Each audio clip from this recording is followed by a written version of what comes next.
الحمدللہ وکفا والصلاة والسلام علی عباده الذین اصطفیٰ خصوصاً علی افضلہم وخاتم النبیین محمد الامین وعلی آلہ وصحبہ اجمعین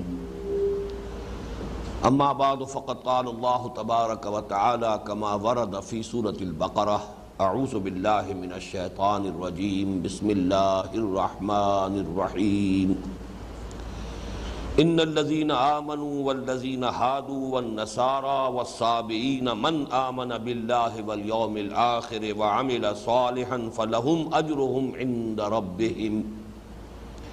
من آمن بالله واليوم الآخر وعمل صالحا فلهم أجرهم عند ربهم ولا خوف عليهم ولا هم يحزنون إلى قوله تعالى ثم قست قلوبكم من بعد ذلك فهي كالحجارة أو أشد قسوة وإن من الحجارة لما يتفجر منه الأنهار وإن منها لما يشقق فيخرج منه الماء وإن منها لما يهبط من خشية الله وما الله بغافل عما تعملون صدق الله العظيم رب اشرح لي صدري ويسر لي امري واحلل عقدة من لساني يفقهوا قولي اللهم ربنا الهمنا رشدنا واعذنا من شرور انفسنا اللهم ارنا الحق حقا وارزقنا اتباعه وارنا الباطل باطلا وارزقنا اجتنابه اللهم وفقنا لما تحب وترضى آمین یا رب العالمین۔ ہم نے سورہ بقرہ کے 8ویں رکوع کے مطالعے کا آغاز پچھلے ہفتے کر دیا تھا، لیکن آپ کو یاد ہوگا کہ ہمارا پورا وقت 8ویں رکوع کی پہلی آیت ہی کے مطالعے میں صرف ہوا اور اس پر بھی بحث مکمل نہیں ہو سکی تھی۔ لیکن چونکہ ہمارے سلسلہ درس میں اکثر و بیشتر کچھ نہ کچھ سامعین نئے ہوتے ہیں، تو تھوڑی سی تمہیدی بات جو ہے وہ کہنی ناگزیر ہے۔ سورہ بقرہ میں جو 10 رکوع ہیں کہ جن میں براہ راست خطاب ہے بنی اسرائیل سے، 5ویں رکوع سے یہ شروع ہوتا ہے سلسلہ، اور ویسے تو 15ویں رکوع کے آغاز میں ختم ہوتا ہے، تو 10 رکوعوں سے بھی 2 آیتیں زیادہ ہیں۔ 15ویں رکوع کی بھی 2 آیتیں جو ہے اس سلسلہ کلام میں شامل ہیں، لیکن عرف عام میں یہی کہا جائے گا کہ 10 رکوع ہیں اس سورہ مبارکہ کے، اور آپ کو معلوم ہے کہ کل رکوع 40 ہیں، تو گویا کہ 1/4 جو ہے سورہ مبارکہ، سورہ بقرہ کا 1/4 حصہ بنی اسرائیل سے براہ راست خطاب پر مشتمل ہے۔ اس میں اولین تقسیم یہ ذہن میں رکھی ہے جو بار بار میں عرض کر چکا ہوں کہ پہلا رکوع جو 7 آیات پر مشتمل ہے وہ دعوت کا رکوع ہے۔ بنی اسرائیل کو محمد الرسول اللہ صلی اللہ علیہ وسلم اور قرآن حکیم پر ایمان کی دعوت دی گئی۔ یہ رکوع اس اعتبار سے بہت اہم ہے کہ آئندہ بھی، اب ظاہر بات ہے کہ نبی تو کوئی آنے والے نہیں ہیں، مسلمانوں میں بھی جب کوئی تجدیدی کوئی کوشش ہوگی، مسلمانوں میں پھر کوئی اللہ کے فضل و کرم سے اصلاح حال کے لیے کوئی جد و جہد ہوگی، اس لیے کہ ظاہر بات ہے کہ زوال آیا ہے اور زوال آتا رہا ہے۔ اسی لیے سلسلہ مجددین کی خبر دی تھی نبی اکرم صلی اللہ علیہ وسلم نے۔ سنن ابی داؤد کی یہ مشہور روایت ہے کہ ان اللہ یبعث فی ہذہ الامۃ علی راس کل 100 عام من یجدد لہا دینہا۔ ختم نبوت سے جو خلا پیدا ہوا ہے اس کو اللہ تعالیٰ نے 3 چیزوں سے پر کیا ہے۔ پہلی بات یہ کہ قرآن کے متن کی حفاظت کا ذمہ لے لیا، اس میں کوئی تحریف نہیں ہو سکتی۔ انا نحن نزلنا الذکر وانا لہ لحافظون۔ دوسرے یہ کہ مجددین امت کا ایک سلسلہ، ہر صدی میں ایسے لوگ اٹھتے رہیں گے کہ دین کی تعلیمات پر جو بھی کوئی گرد و غبار دائیں بائیں سے ادھر ادھر سے آ کر جو اثرات ہوں گے ان کو ہٹا کر صاف کر کے جو دین کی اصل شکل ہے اسے دوبارہ دنیا کے سامنے پیش کر دیں گے۔ یہ مجدد ہے، تجدید، تازہ کر دینا، نیا کر دینا۔ اور تیسری ضمانت اللہ نے یہ دی ہے، حضور کی ایک حدیث اس میں بھی وارد ہوئی ہے کہ لا تزال فی امتی طائفۃ قائمین علی الحق، میری امت میں ایک جماعت ہمیشہ حق پر قائم رہے گی۔ نہیں ہوگا کہ دنیا حق سے بالکل خالی ہو جائے، وہ جماعت مختصر ہو، تھوڑی ہو، لیکن بہرحال ایک جماعت ہمیشہ حق پر ضرور قائم رہے گی۔ یہ تین چیزیں ہیں کہ جن سے اللہ تعالیٰ نے ختم نبوت سے، یعنی بعثت انبیاء کا سلسلہ جو ختم ہوا حضور صلی اللہ علیہ وسلم کی ذات مبارکہ پر، تو اس سے جو خلا پیدا ہوا ہے اس خلا کو ان تین باتوں سے پر کیا ہے۔ اب ظاہر بات ہے جو بھی مجددین امت آئیں گے یا آتے رہے ہیں ان کا سابقہ ہوتا تھا مسلمانوں ہی سے، لیکن وہ مسلمان جو دین کی اصل روح سے بے خبر ہو گئے، بدعات میں مبتلا ہو گئے، توہمات میں مبتلا ہو گئے، دین پر صحیح جو روح ہے دین کی وہ ان پر واضح نہ رہی۔ اب ظاہر بات ہے کہ ان سے جب خطاب کریں گے وہ مجددین امت یا کرتے رہے ہیں تو اس کے لیے بھی اصول وہی ہوں گے کہ جو اس رکوع، پانچواں رکوع سورہ بقرہ کا جو ہے اس کی جو 7 آیات ہیں یہ اصل میں گویا کہ اس اعتبار سے بمنزلہ فاتحہ ہے۔ جیسے سورہ فاتحہ کی 7 آیات ہیں، اسی طرح خطاب بنی اسرائیل کے ضمن میں بمنزلہ سورہ فاتحہ 5ویں رکوع کی 7 آیات ہیں۔ ریلائز کریں گے تو گویا کہ انہی میں یہ ہدایت مضمر ہے کہ جب بھی مسلمانوں میں کوئی تجدیدی کوشش ہو، مسلمانوں کو پھر دین کی اصل تعلیمات کی طرف رجوع کرنے کی دعوت دی جائے تو اس دعوت کا انداز کیا ہوگا؟ وہ قرآن مجید میں اسی سورہ بقرہ کے 5ویں رکوع کی 7 آیات سے اس کا استنباط کیا جائے گا۔ تو 10 رکوعوں میں سے ایک رکوع جو ہے 7 آیات پر مشتمل، اس کو علیحدہ کر لیجئے۔ بقیہ 9 رکوع جو ہیں ان کے لیے اصطلاح میں استعمال کرتا رہا ہوں، یہ ملامت کے رکوع ہیں۔ ان میں ان کے جرائم کی فہرست دی گئی ہے، ان کی عملی گمراہیاں اور ان کی اعتقادی گمراہیاں، نظریاتی گمراہیاں، ان کی فہرست دی گئی ہے، اور جس کی پاداش میں گویا کہ وہ معزول کیے گئے اس منصب سے جس پر وہ 2000 برس تک فائز رہے۔ اس لیے کہ تورات جب عطا ہوئی ہے بنی اسرائیل کو تو یہ تقریباً 1400 قبل مسیح کا واقعہ ہے، اور قرآن مجید کا نزول شروع ہو رہا ہے 610 عیسوی میں، تو پورے 2000 برس کا فصل ہے بعثت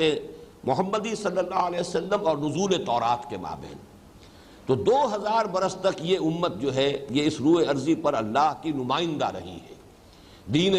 خدابندی انہی کے پاس تھا، شریعت خدابندی کے حامل یہی تھے، کتابیں انہی کو دی گئی، ایک نہیں کئی کتابیں، تورات دی گئی، زبور دی گئی، انجیل دی گئی، یہ تو 3 تو کتابیں ہیں باقاعدہ۔ اس کے علاوہ ہر نبی کے لیے صحیفے ہیں، ہر نبی پر وحی آتی رہی ہے۔ چنانچہ اولڈ ٹیسٹمنٹ میں آپ دیکھتے ہیں نہ معلوم کتنے انبیاء کی کتابیں ہیں۔ بہرحال یہ جو وہاں سے اس منصب سے معزول کیے گئے تو گویا کہ فرد جرم ہے وہ کہ جو عائد کی گئی ہے ان پر، اور یہ 9 رکوعوں پر پھیلی ہوئی ہے۔ اس میں ایک تقسیم میں نے پہلی مرتبہ اس کا تذکرہ کیا تھا پچھلے اپنے درس میں۔ ان 9 رکوعوں میں بھی پہلے 2 رکوع اس اعتبار سے ذرا مختلف مزاج کے ہیں، یعنی 6واں اور 7واں، کہ ایک تو یہ کہ ان میں صرف واقعاتی انداز میں بات ہو رہی ہے، جنرلائز نہیں کیا جا رہا، یعنی تاریخ بنی اسرائیل کے کچھ واقعات کا پے بپے تذکرہ ہوا 6 اور 7 رکوع میں، اور پھر یہ کہ شروع میں وہ آیت آئی یا بنی اسرائیل اذکروا نعمتی التی انعمت علیکم وانی فضلتکم علی العالمین، اور 7ویں رکوع میں اختتام ہوا وضربت علیہم الذلۃ والمسکنۃ وباؤوا بغضب من اللہ۔ تو معلوم ہوا کہ پورا مضمون ایک اعتبار سے جس کو ہم کہیں گے فرد جرم، یہ گویا کہ ان 2 رکوعوں میں مکمل ہو چکی ہے، ایک بحث جو ہے تکمیل کو پہنچ چکی ہے۔ اب جو ہم نے 8ویں رکوع سے مطالعہ شروع کیا ہے تو اس سے لے کے آخر تک ایک بات کو نوٹ کیجئے، میں نے پچھلی مرتبہ بھی تذکرہ کیا تھا کہ اس میں آپ کو تھوڑے تھوڑے وقفے کے بعد بنی اسرائیل پر جو بھی الزامات قرآن مجید عائد کر رہا ہے ان کا تذکرہ کرنے کے بعد پھر جنرلائز کیا جاتا ہے۔ ایسی عظیم آیات آتی ہیں کہ جو گویا کہ ابدی ہدایت کی حامل ہے، اور یہ اصل میں پیشگی ہدایت کہہ لیجئے، تنبیہ کہہ لیجئے امت مسلمہ کے لیے کہ دیکھو جس مقام پر آج تم فائز کیے جا رہے ہو، تم سے پہلے 2000 برس تک بنی اسرائیل اسی منصب پر فائز رہے، ان میں یہ خرابیاں آئیں، تو دیکھو کہیں ایسا نہ ہو کہ تم بھی انہی نقش قدم پر چلو اور وہی خرابیاں تمہارے اندر پیدا ہو جائیں۔ اس اعتبار سے یہ اگرچہ ویسے تو یہ کہ روح سکون بنی اسرائیل کی طرف ہے، خطاب بنی اسرائیل سے ہے، لیکن میرے نزدیک اس کا اہم تر حصہ یہ ہے، اس کا مطالعہ کرتے ہوئے بقیہ جو 7 رکوع ہیں جو اب چل رہے ہیں، 8ویں رکوع سے لے کر اور 14ویں کے اختتام بلکہ 15ویں کے شروع تک، اس میں ہمیں اصل میں تو آئینہ دکھایا جا رہا ہے امت مسلمہ کے بھی آنے والی جو بھی ان میں گمراہیاں جو ہیں آنے والی ہوں گی، عملی اور اعتقادی اور نظریاتی اور علمی اور فکری،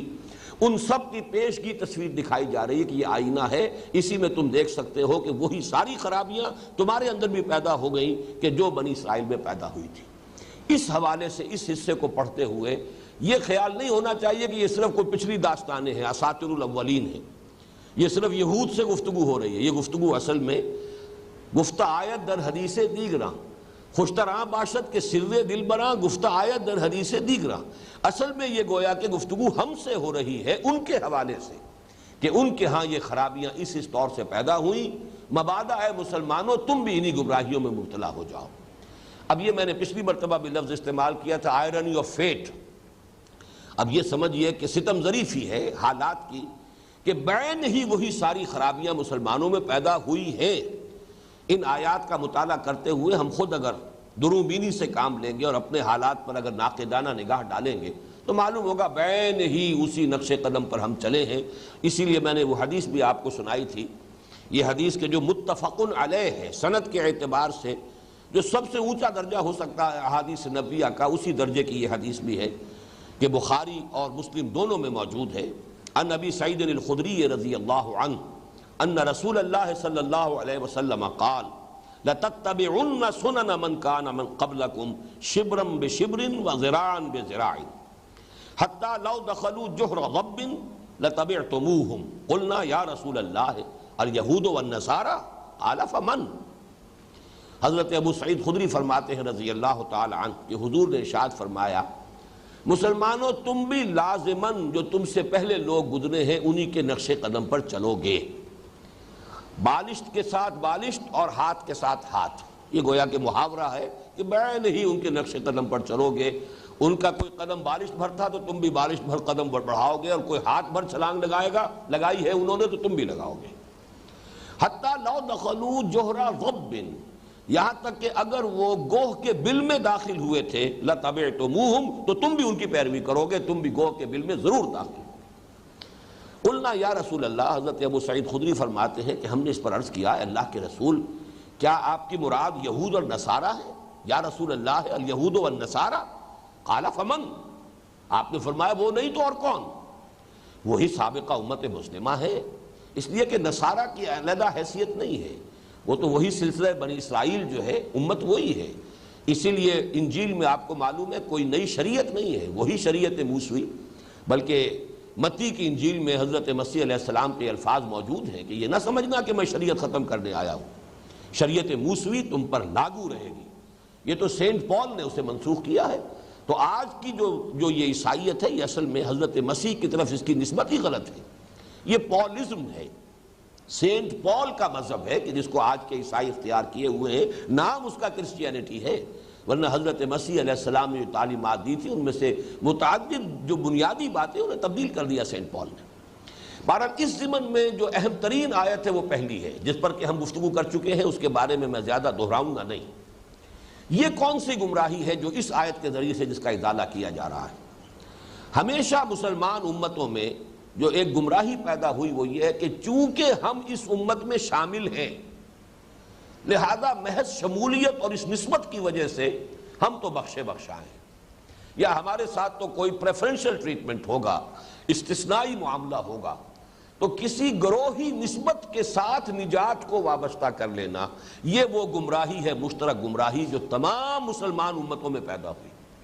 تمام انبیاء اور تمام رسولوں کے پیروان جو ہیں ان کے اندر یہ خرابی پیدا ہوئی کہ چونکہ ہمارا تعلق ان سے ہے، ہم ان کے ساتھ منسلک ہیں، ان کے نام سے جو ہے وہ ہماری جو ہے امت ہے اور ہم ان سے وابستہ ہیں، لہذا ہم بخشے بخشا ہیں۔ تو اس آیت کا اصل مفہوم یہی تھا کہ جس کو کچھ لوگوں نے محض اس وجہ سے کہ اس میں صراحت کے ساتھ ایمان بالرسالت کا ذکر نہیں ہے، صرف ایمان باللہ اور ایمان بالآخرہ کا ذکر ہے، تو اس سے کچھ لوگوں نے وہ بحثیں نکال لی کہ نجات کے لیے ضروری نہیں ہے کہ سب لوگ محمد پر ایمان لائیں صلی اللہ علیہ وسلم، لوگ اپنے اپنے نبیوں پر ایمان رکھیں اور نیک عمل کرتے رہیں تو گویا کہ اس سے نجات ہو جائے گی۔ یہ بالکل ایک غلط مفہوم ہے جو اس سے اخذ کیا گیا، اور اس کے بارے میں تفصیل سے بحث میں کر چکا ہوں۔ اس آیت کے ضمن میں صرف جو ایک بات رہ گئی تھی کہ اس میں ان الذین آمنوا، اس سے تو مراد ہے کون؟ وہ لوگ جو اسلام لائے۔ میں نے وضاحت کرنی تھی کہ اس سے مراد در حقیقت ایمان حقیقی نہیں ہے، جو لوگ بھی مسلمانوں میں شامل ہو گئے، ان الذین آمنوا والذین ہادوا، اس پر بھی بحث میں کر چکا ہوں، اور جو یہودی ہوئے۔ وجہ تسمیہ کیا ہے یہود کا، اس پر بھی گفتگو ہو چکی ہے۔ والنصارہ اور نصارہ، ان کا وجہ تسمیہ جو ہے اس پر بھی پچھلی مرتبہ گفتگو ہو چکی ہے۔ صرف رہ گیا تھا تذکرہ والسابعین، یہ سابی کون ہے؟ اس کے بارے میں اصل میں چونکہ ہمارے ہاں جو تفسیری اقوال ہیں وہ بے شمار ہیں اور بہت اختلاف ہے۔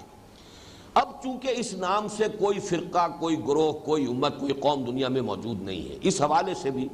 اس کے بارے میں اگر اختلاف رائے ہے تو وہ بات سمجھ میں آنے والی ہے۔ لیکن اس کے بارے میں ایک بات تو یقینی ہے، اور وہ یقینی بات یہ کہ یہ یقیناً یہ بھی اہل کتاب میں سے تھے، اس لیے کہ یہاں تذکرہ جو ہو رہا ہے نصارہ کا، یہود کا، تو وہ ان لوگوں کا ہو رہا ہے کہ جو اللہ کے رسولوں سے اپنے آپ کو منسوب کرنے والی امتیں تھیں۔ حضرت موسیٰ کی امت یہود، حضرت عیسیٰ کی طرف منسوب کرنے والے نصارہ۔ تو جب اس فہرست میں سابعین کا تذکرہ ہوا ہے تو یقیناً یہ بھی کسی نبی کی امت ہے، اہل کتاب ہیں۔ تو میرے نزدیک عقلی طور پر بھی ثابت ہوتا ہے کہ یہ سابعین جو ہے یہ اہل کتاب ہیں۔ ویسے یہ کہ میں نے جب مطالعہ کیا ہے اس مرتبہ زیادہ تفصیل سے تو مجھے محسوس ہوا کہ اس پر تو تقریباً اجماع کا درجہ ہے۔ چنانچہ حضرت عمر رضی اللہ تعالیٰ عنہ کا قول بھی یہی ہے۔ حضرت عبداللہ ابن عباس حبر الامہ کہ جو تفسیر کے ضمن میں یوں سمجھیے کہ سب سے بڑا مرجع ہے، اس لیے کہ تفسیری روایات اکثر و بیشتر وہی ہیں کہ جو حضرت عبداللہ ابن عباس رضی اللہ تعالیٰ عنہما سے مروی ہیں۔ ان کے جو تابعین میں سے 4-5 شاگرد ہیں، حضرت مجاہد، حضرت اکرمہ، حضرت قتادہ، یہ سب لوگ وہ ہیں کہ جو شاگرد ہیں حضرت عبداللہ ابن عباس کے رضی اللہ تعالیٰ عنہما۔ ان کی رائے بھی یہ ہے کہ یہ اہل کتاب میں سے تھے۔ پھر یہ کہ متعدد تابعین کی رائے یہی ہے کہ یہ اہل کتاب ہیں، اور امام ابو حنیفہ رحمۃ اللہ علیہ کا یہی فتویٰ ہے کہ یہ اہل کتاب ہیں۔ ان کا ذبیحہ جائز ہے، جیسے کہ یہود اور نصارہ کا ذبیحہ سورہ مائدہ کی صریح آیت کی روح سے جائز ہے۔ اسی طرح ان کی خواتین سے مسلمانوں کے لیے نکاح کرنا جائز ہے، جیسے کہ یہود اور نصارہ کی خواتین سے نکاح کرنا جائز ہے۔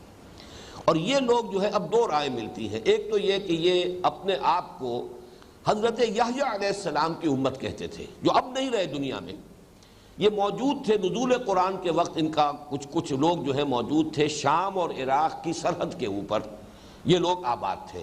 کچھ شام کے علاقے میں، کچھ عراق کے علاقے میں، اور یہ لوگ کہتے تھے کہ ہم حضرت یحییٰ کی امت میں سے ہیں۔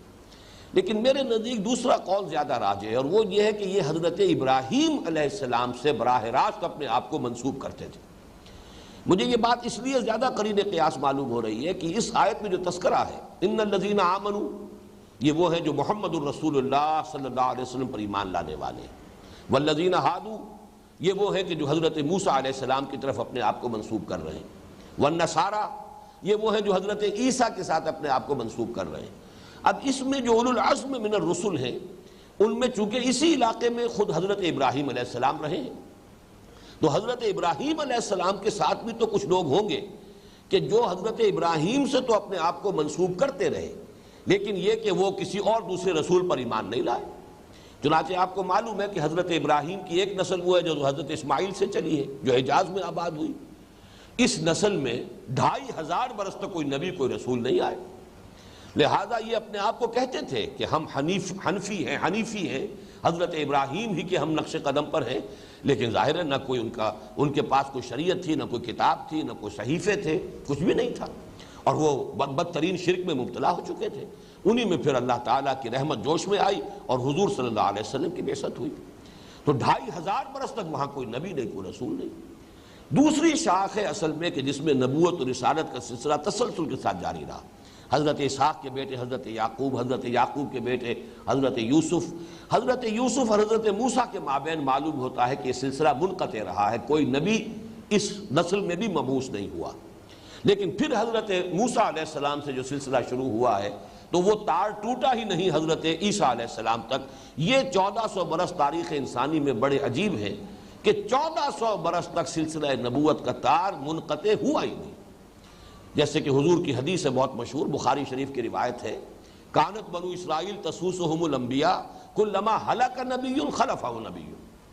بنی اسرائیل کی سیاست اور جو انتظامی معاملات ہوتے تھے وہ انبیاء کے ہاتھ میں ہوتے تھے، اور جب بھی کسی نبی کا انتقال ہوتا تھا اس کا جانشین نبی ہوتا تھا۔ تو حضرت موسیٰ سے لے کر حضرت عیسیٰ تک، بلکہ عجیب بات یہ ہے کہ اس نقطۂ آغاز میں بھی دو نبی موجود ہیں، موسیٰ کے ساتھ ہارون بھی ہیں علیہ الصلوۃ والسلام، اور جب وہ آ کر سلسلہ ختم ہوا تب بھی 2 موجود ہیں، حضرت عیسیٰ کے ساتھ بھی حضرت یحییٰ موجود ہیں علیہ الصلوۃ والسلام۔ تو یہ تو ایک بڑا یونیک فنومینن ہے، لیکن آپ کو معلوم ہے کہ حضرت ابراہیم کی ایک تیسری اہلیہ بھی تھی، اور ان کی نسل ہے بنی قطورہ کہلاتی۔ ان کی بھی کافی اولاد تھی، ان میں سے صرف ایک شاخ میں تو ہمیں معلوم ہے مدین یا مدیان جو ان کے بیٹے تھے حضرت ابراہیم کے، تیسری اپنی زوجہ محترمہ حضرت قطورہ سے، ان میں حضرت شعیب علیہ الصلوۃ والسلام کی بعثت ہوئی ہے۔ لیکن بقیہ جو ان کی اولاد تھی وہ یہی اسی علاقے میں کہیں آباد ہوئی، اور اس میں یقیناً جب کوئی نبی اور نہیں آئے، یا تو نہیں آئے یا قرآن مجید میں ان کا تذکرہ نہیں، تو ان میں جو لوگ رہے ہوں گے میں یہ سمجھتا ہوں کہ وہ سابعین ہیں کہ جو حضرت ابراہیم کی طرف تو اپنے آپ کو منسوب کرتے رہے، اور یہ وہی علاقہ ہے عراق اور شام کی سرحد پر۔ یہاں پر چونکہ وہاں پر زیادہ تر جو علاقہ ہے وہ تو پھر حضرت اسحاق کی نسل جب واپس آئے ہیں مصر سے ایکسوڈس کے بعد، تو فلسطین میں تو ان کی حکومت قائم ہو گئی۔ تو حضرت ابراہیم کی یہ تیسری نسل جو ہے اس سے جو منسلک لوگ تھے، ان کے جو لوگ تھے وہ ظاہر بات ہے ذرا ہٹ کر پھر عراق اور شام کے اس علاقے کے اندر سرحدی علاقوں میں آباد ہو گئے، اور میں سمجھتا ہوں کہ سابعین سے مراد وہی ہے۔ بہرحال یہ تھوڑی سی گفتگو میں چاہتا تھا سابعین کے بارے میں۔ اب آگے چلیے، ہم اس رکوع کا مطالعہ آگے کر رہے ہیں۔ باقی اس آیت کا اصل مفہوم کیا ہے؟ یقیناً ان الذین آمنوا، یقیناً وہ لوگ جو اسلام لائے، والذین ہادوا، اور جو یہودی ہوئے، والنصارى، اور جو نصرانی ہوئے، والسابعین، اور جو سابی رہے، من آمن باللہ، ان میں سے جو بھی ایمان لایا اللہ پر۔ اور یہاں پر اگر تھوڑے سے 2 الفاظ کا اضافہ کر لیں، ان میں سے جو بھی اپنے اپنے وقت میں، اپنے اپنے دور میں، یہ دور جب تک حضرت مسیح نہیں آئے یہ دور حضرت موسیٰ علیہ السلام کا چلا آ رہا ہے، اس میں جس نے بھی جو بھی یہودی تھے وہ اگر ایمان حقیقی سے بہرہ ور ہے، اللہ پر آخرت پر ایمان درست ہے، عمل صحیح ہے، تو ان کے لیے نہ کوئی خوف ہے نہ حزن ہے، لہم اجرہم عند ربہم۔ حضرت مسیح کی بعثت کے بعد حضور تک 600 برس یہ حضرت مسیح کا دور ہے۔ اس دوران میں جو بھی حضرت مسیح پر ایمان رکھتا تھا اور اللہ پر اور آخرت پر اس کا ایمان صحیح تھا، عمل درست تھے، لہم اجرہم عند ربہم ولا خوف علیہم ولا هم یحزنون۔ گویا کہ محض ان کے ساتھ منسوب ہونا نجات کی ضمانت نہیں ہے، بلکہ اپنے اپنے رسولوں کے ساتھ نسبت کے ساتھ ساتھ اللہ اور آخرت پر صحیح ایمان، جس کے نتیجے میں عمل درست ہو جائے، یہ اصل شرط ہے۔ یہ بنائے نجات جو ہے وہ ایمان اور عمل صالح ہے۔ کسی گروہ کے ساتھ یا کسی شخصیت کے ساتھ وابستگی، کسی امت میں شامل ہونا، یہ نجات کی ضمانت نہیں۔ یہ اصل میں اس آیہ مبارکہ کا جو اصل حاصل ہے، لب لباب ہے۔ اب آگے چلیے، وَإِذْ أَخَذْنَا مِيثَاقَكُمْ وَرَفَعْنَا فَوْقَكُمُ الطُّورَ، اور یاد کرو جب کہ ہم نے تم سے عہد لیا تھا۔ میثاق، وثق کہتے ہیں کسی شے کو مضبوط کر لینا، اسی سے توثیق بھی آتی ہے، اردو زبان میں بھی استعمال ہوتا ہے میثاق، اور یہ موثاق اصل میں ہے، تو اس میں در حقیقت نتیجہ نکلتا ہے وہ شے کہ جو باندھ لے، یہ آلہ، اس میں آلہ بن گیا، اس میں آلہ ہے، موثاق باندھ لینے والی شے۔ تو اذ اخذنا میثاقکم، اس لیے کہ معاہدہ جو ہوتا ہے وہ در حقیقت 2 فریقوں کو جکڑ لیتا ہے، آپس میں باندھ دیتا ہے۔ وَإِذْ أَخَذْنَا مِيثَاقَكُمْ، اور یاد کرو اے بنی اسرائیل جب کہ ہم نے تم سے تمہارا عہد لیا، وَرَفَعْنَا فَوْقَكُمُ الطُّورَ، اور ہم نے تم پر پہاڑ کو اٹھا دیا، خُذُوا مَا آتَيْنَاكُمْ بِقُوَّةٍ، تھامو مضبوطی کے ساتھ جو کچھ ہم نے تمہیں دیا ہے، خُذُوا لو، تھامو پکڑو، ما آتیناکم جو کچھ ہم نے تمہیں دیا ہے، بقوت طاقت کے ساتھ، وَاذْكُرُوا مَا فِيهِ، اور یاد رکھو اس کو جو کچھ اس میں ہے، لعلکم تتقون، تاکہ تم نجات پاؤ، تاکہ تم بچ جاؤ، تاکہ تم متقی بن جاؤ۔ اس پر گفتگو بعد میں ہم کریں گے۔ یہ اصل میں اس واقعے کا تذکرہ ہو رہا ہے جب کہ تورات حضرت موسیٰ علیہ السلام کو دے دی گئی۔ اس کے بعد کے بعض مواقع واقعات جو ہے وہ تو 7ویں رکوع میں آ چکے ہیں، لیکن یہ کہ اب جو تذکرہ ہو رہا ہے کہ آخر کار اللہ تعالیٰ نے پھر جب وہ تورات دے کر پھر ایک قول و قرار دیا ہے بنی اسرائیل سے، اور یہ اس وقت دامن طور میں اس وقت ان کا ڈیرا تھا۔ مصر سے نکلنے کے بعد جو بھی یہ صحرائے سینا کے اندر، یوں سمجھیے کہ سینائی پیننسولا جو ہے یہ ٹرائنگل ہے، جیسے ہندوستان جو ہے جنوبی ہند وہ ایک ٹرائنگل بن جاتا ہے، تو جیسے اس کی لوئسٹ ٹپ ہے اسی طریقے سے یہ جو ایک جزیرہ نما کہہ لیجئے، اور سینائی پیننسولا جو ہے اس کی جو جنوبی ٹپ ہے، یہاں پر وہ کوہ طور ہے، یہاں پر پڑاؤ رہا ہے، اور یہیں سے پھر بلائے گئے تھے حضرت موسیٰ علیہ السلام طور پر، اور وہاں پھر تورات انہیں دی گئی۔ واپس آئے ہیں۔ اب اس کے بعد جب قول و قرار ہو رہا ہے، اس لیے کہ تورات دی گئی حضرت موسیٰ علیہ السلام کو، لیکن اصل میں تو دی گئی ہے بنی اسرائیل کے لیے۔ اب ان سے قول و قرار لیا جا رہا ہے کہ تم اس کی پابندی کرو گے، مضبوطی سے تھامو گے، اس شریعت کو جو ہے اپنی زندگی میں لاگو کرو گے۔ اس قول و قرار کے وقت اللہ تعالیٰ نے خاص جو ہے شکل یہ کی کہ ایک رعب پیدا کرنے کے لیے، ان کے دلوں کے اندر خشیت پیدا کرنے کے لیے پہاڑ کو ان کے سروں پر بلند کر دیا۔ یہ معاملہ ذرا میں چاہتا تھا، وہ بات رہ گئی کہ ایک اصولی بات میں یہاں، چونکہ آج کے درس میں کئی واقعات آئیں گے جو خرق عادت ہے، عام طور پر ہونے والی باتیں نہیں ہیں۔ پورے پہاڑ کو لوگوں کے سروں پر اٹھا دینا، انسانوں کو بندروں کی شکل میں مشق کر دینا، یا جیسے آگے ایک واقعہ آئے گا کہ ایک مقتول کو ایک تھوڑی دیر کے لیے زندہ کر دینا تاکہ وہ اپنے قاتل کا پتہ بتا دے۔ یہ سارے واقعات وہ ہیں کہ جو خرق عادت جنہیں ہم کہتے ہیں۔ عام طور پر ایک لفظ ہمارے ہاں معجزے کا استعمال ہوتا ہے، لیکن معجزہ جو ہے وہ ایک خاص قسم کا خرق عادت ہے۔ عادت سے مراد ہے جو نیچرل لاز ہیں اس دنیا کے، جو گورن کر رہے ہیں، فزیکل کیمیکل لاز جس سے یہ دنیا چل رہی ہے، لاز آف دی نیچر۔ جہاں کہیں بھی وہ لا آف دی نیچر کے خلاف کوئی کام ہو رہا ہے، جیسے کہ پانی اپنی سطح برقرار رکھتا ہے، یہ لا آف دی نیچر ہے،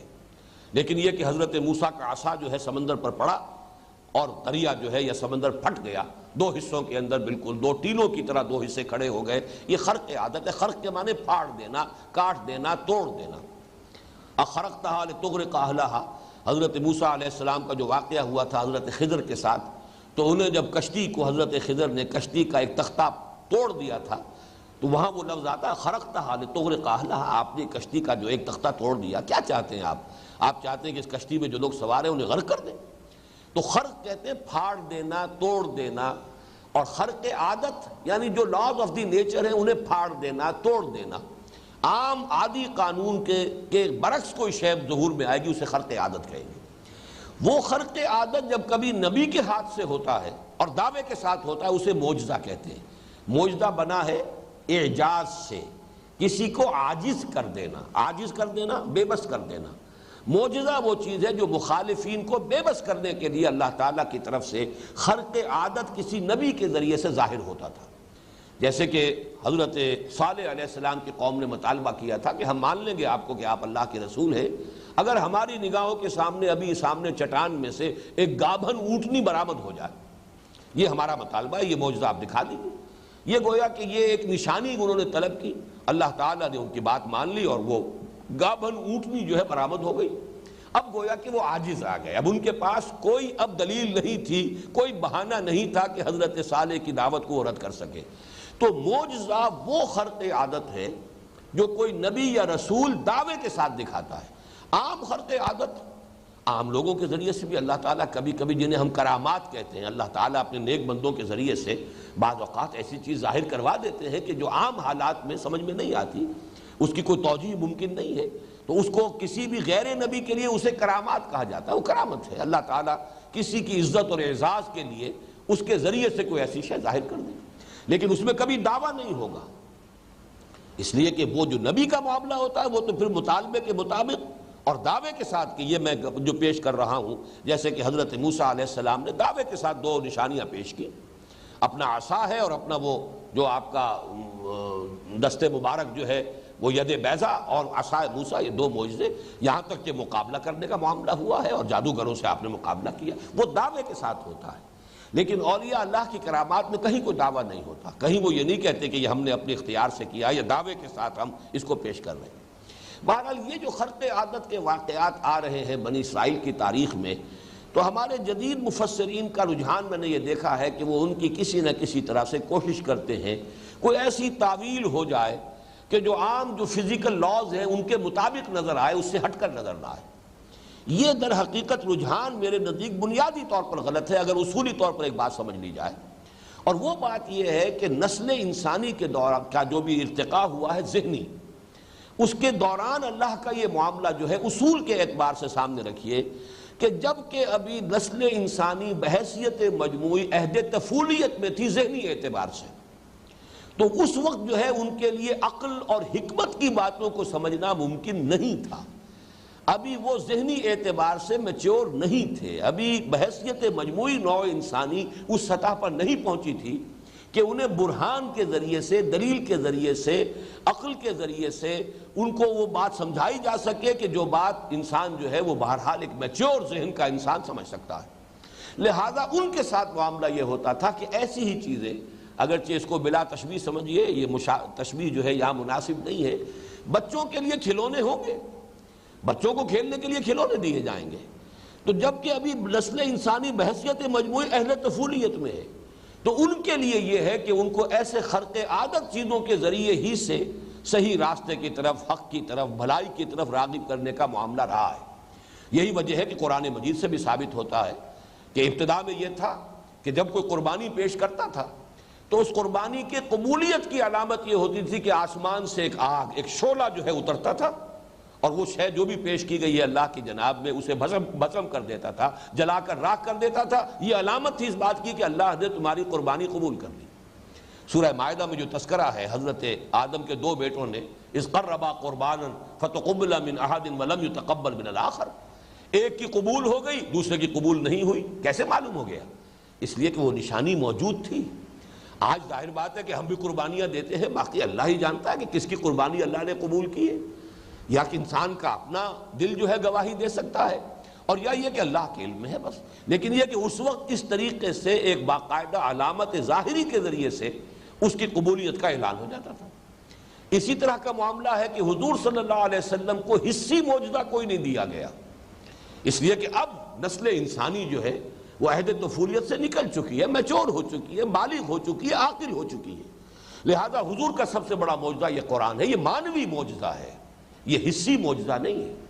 حصی معجزے کے جو آنکھوں سے دیکھے جائیں خرق عادت کے واقعات، وہ تو چوٹی کے وہ تھے جو حضرت عیسیٰ علیہ السلام کو دے دیے گئے، اس سے آگے کوئی حصی معجزہ ہو ہی نہیں سکتا۔ گارے سے ایک پرندے کی شکل بنائی، پھونک ماری، اڑتا ہوا پرندہ ہو گیا۔ آپ سمجھیے خلق حیات، اب اس سے آگے کون سی بات ہوگی؟ یا مردہ لاش پڑی ہے، قم باذن اللہ کہا ہے اور وہ کھڑا ہو گیا، اب اس سے آگے کون سا معجزہ ہوگا؟ احیاء موتا، خلق حیات۔ ایک بالکل مادر ذات جو ہے وہ اندھا ہے، پیدائشی اندھا ہے، اس کے آنکھوں پہ ہاتھ پھیرا ہے اور وہ اس کی آنکھیں دیکھنے لگ گئی، اس کی جو بھی بصارت ہے وہ اسے مل گئی۔ یا کوڑھی ہے، ہمیشہ کا مریض کوڑ کے اندر مبتلا، اس کے جسم پر ہاتھ پھیرا، اس کا کوڑ ختم ہو گیا۔ یہ جو معجزات ہیں، حصی معجزات کہ جو آنکھوں سے دیکھے جا سکے، یہ چوٹی کے وہ ہیں جو حضرت مسیح کو دیے جا چکے۔ اور اس کے ساتھ نوٹ کر لیجئے حضرت مسیح کا انجیل میں قول ہے کہ جہاں تک عقل و حکمت کی باتیں ہیں ان کے بارے میں خود فرما گئے اپنے لوگوں سے، حواریین سے، ابھی مجھے تم سے اور بھی باتیں کہنی تھیں لیکن ابھی تم ان کا تحمل نہیں کر سکو گے۔ جب وہ فارکلیت آئے گا صلی اللہ علیہ وسلم، یہ حضور کی پیشن گوئی کے لیے ہے، پیراکلیٹ یا پیریکلوٹوس، یہ مختلف الفاظ بدلتے رہے ہیں وہ لوگ، لیکن یہ کہ یہ لفظ جو ہے موجود ہے۔ جب وہ آئے گا تو تمہیں سب کچھ بتائے گا، یعنی 600 برس ابھی باقی ہیں تمہاری میچورٹی میں، نسل انسانی کی بحیثیت مجموعی عقلی بلوغ کے اندر ابھی 600 برس باقی ہیں۔ جب محمد آئیں گے صلی اللہ علیہ وسلم تو پھر ساری دانائی کی باتیں اور عقل اور حکمت کی ساری باتیں، یہی وجہ ہے کہ 4 جگہ قرآن مجید میں کم سے کم 3 جگہ حکمت کی تعلیم کو حضور کے جو افعال چہارگانہ ہیں ان میں آخری کہا گیا ہے۔ هو الذی بعث فی الامیین رسولا منہم یتلو علیہم آیاتہ ویزکیہم ویعلمہم الکتاب والحکمہ۔ یہ تعلیم حکمت جو ہے یہ گویا کہ محمد الرسول اللہ صلی اللہ علیہ وسلم کی تعلیم و تربیت کا سب سے اونچا مرحلہ ہے۔ یہ گویا کہ یوں سمجھیے کہ اسپیشلائزیشن ہے، یہاں تو یوں یہ تخصص کا درجہ جو ہے اس امت کے اندر محمد الرسول اللہ صلی اللہ علیہ وسلم کی تعلیم اور تربیت کا وہ درجہ حکمت ہے، اس لیے کہ اب نسل انسانی بحیثیت مجموعی اتنی میچور ہو چکی ہے۔ لہذا اس قسم کے واقعات میں خرق عادت چیزوں کی توجیہ کرنے کی، دائیں سے بائیں سے، ادھر سے ادھر سے، توڑ مروڑ کے، یہ جن کے ہاں بھی آپ پائیں، اگر اس اصول کو دیکھ لیں کہ اس دور میں یہ باتیں ہوتی تھیں اور اس وقت نسل انسانی ابھی چونکہ ذہنی طور پر بلوغ کے اس مرحلے کو نہیں پہنچی تھی، لہذا خرق عادت ہی کے ذریعے سے انہیں زیادہ مائل کرنا حق کی طرف اور سیدھے راستے کو اختیار کرنے کی طرف، یہ وہ معاملہ تھا جو اللہ تعالیٰ نے اختیار فرمایا۔ یہی وجہ ہے کہ جب انہیں شریعت دی گئی، کتاب دی گئی، اب جب ان سے قول و قرار لیا گیا تو اس وقت کوہ طور کو ان کے سروں پر معلق کر دیا گیا۔ اب اس کی بعض مفسرین نے تعویل کی ہے کہ بس زلزلہ سا آیا تھا اور زلزلے کی وجہ سے انہیں ایسا محسوس ہوا تھا کہ شاید یہ پہاڑ ہم پر گر جائے گا. حالانکہ جو الفاظ ہیں وہ اس قدر کھلے ہیں کہ ان میں اس قدر کی اس قسم کی تعویل کرنا، جیسے بعض لوگوں نے حضرت موسیٰ علیہ السلام کے عصا سے جو سمندر پھٹا تھا، اب وہ ان کو بھی کہا انہوں نے کہ یہ ایک مد و جزر کا معاملہ تھا. جیسے کہ جوار بھاٹا ہوتا ہے، اتار چڑھاؤ ہوتا ہے. جب حضرت موسیٰ اور ان کی قوم آئے وہاں ساحل پر تو وہ سمندر اترا ہوا تھا، خشکی نکلی ہوئی تھی، وہ پار کر گئے. لیکن جب فرعون اور اس کا لشکر آئے تو اب وہ جو ہے وہ مد پر تھا، وہ جزر کے بجائے اب مد پر آ گیا تھا، غرق ہو گئے. لیکن یہ توجیہ کرنا جبکہ قرآن مجید کے الفاظ یہ ہیں فَانْفَلَقَ الْبَحْرُ فَكَانَ كُلُّ فِرْقٍ كَالطَّوْدِ الْعَظِيمِ، سمندر پھٹ گیا اور ہر حصہ ایسے ہو گیا جیسے کہ ایک چٹان کے مانند کھڑا ہو. یہ الفاظ ہیں قرآن کے. اب یہ الفاظ اس تعویل کے متحمل نہیں ہیں. اسی طریقے سے یہ الفاظ جو ہیں وَإِذْ أَخَذْنَا مِيثَاقَكُمْ وَرَفَعْنَا فَوْقَكُمُ الطُّورَ، ہم نے اٹھا دیا تمہارے سروں کے اوپر پہاڑ کو، خُذُوا مَا آتَيْنَاكُمْ بِقُوَّةٍ، اور ہم نے کہا ان سے کہ اب پکڑو اس کو مضبوطی کے ساتھ، تھامو اسے، تمسک